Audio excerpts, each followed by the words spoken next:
And so next in our news stack is more calls for global government and for global population control. Urian Massan's article, Ehrlich, Hansen, Lovelock, we must build an entirely new kind of global society.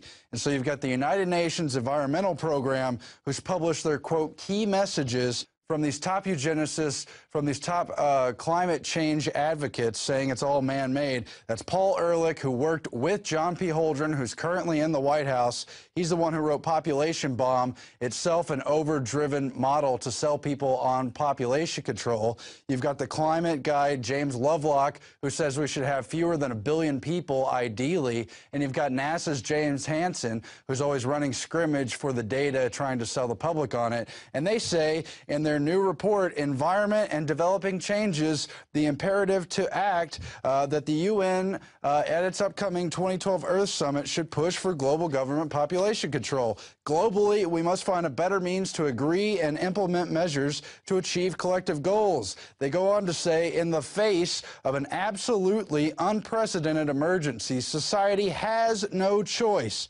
but to take dramatic action to avert a collapse of civilization. Either we will change our ways and build an entirely new kind of global society, or they will be changed for us. Does this sound familiar? We just covered this yesterday in the Peak Civilization article, where they predict a dramatic decline in the population starting in the year 2030, when they predict an all-out global collapse economically, food, resources-wise, and otherwise, driving a larger population decline. And they say it's an emergency, therefore the only way to avert it is to buy into this global government scheme. And so you've got the Club of Rome, a eugenicist oligarchical meeting group, pushing for this 40 years ago. You've got Paul Ehrlich with the population bomb pushing this 40 years ago. And it all ties into what we see this year, this convoy of United Nations vehicles and other NGO vehicles, all trying to take us down the same road to global government, to save us from ourselves, to save the earth. And so let's look at some of the quotes. Where are they trying to go with a globally run population program? Well, we have to look no further than ecoscience, which is Paul Ehrlich, named in this article, who's part of these quotes, and John P. Holdren, who's the White House science czar, who we've covered at length. Coercive fertility control, they write in Ecoscience, the development of a long-term sterilizing capsule could be implanted under the skin and removed when pregnancy is desired. It opens additional possibilities for coercive fertility control. They want to keep everyone from breeding unless you're authorized. Indeed, they go on to say, it's been concluded that compulsory population control laws, even including laws requiring compulsory abortion, could be sustained under the existing Constitution. They're talking about the United States of America, folks. If the population can't be brought under control, they go on to say. There's even more quotes from Ecoscience.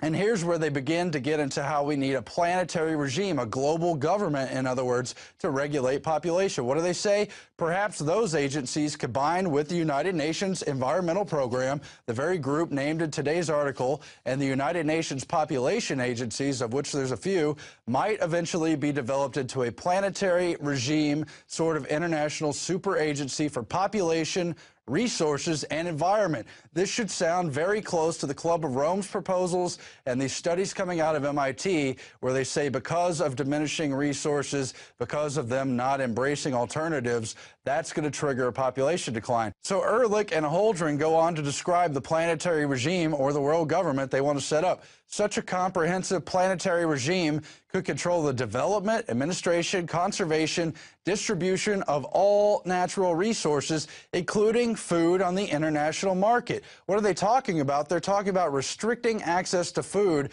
to control the population. It goes on.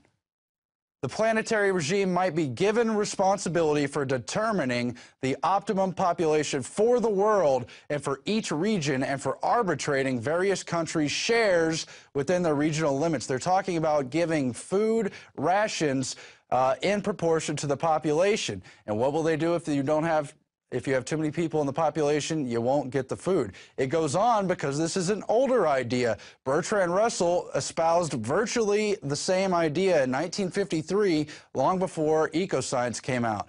An International Food Authority, Bertrand Russell writes, could be used to deal with this problem of increasing population and decreasing food supplies. It will be necessary to find ways of preventing an increase of world population. And he goes on. If this is to be done other than by wars, pestilence, and famines, it will demand a powerful international authority, basically the same as this planetary regime they're talking about. The quote goes on. This authority should deal out the world's food to the various nations in proportion to their population. If any nation subsequently increased its population, it should not on that account receive any more food. The motive for not increasing population would therefore be very compelling. And what a dangerous hunger game it is. Henry Kissinger says almost the same thing in his National Security Memo number 200 in the early 70s about food as a weapon. Family planning, performance, and population control should be taken into account for appraisal of assistance requirements by USAID. They're talking about administering food to developing world nations and withholding food if they don't curb their population.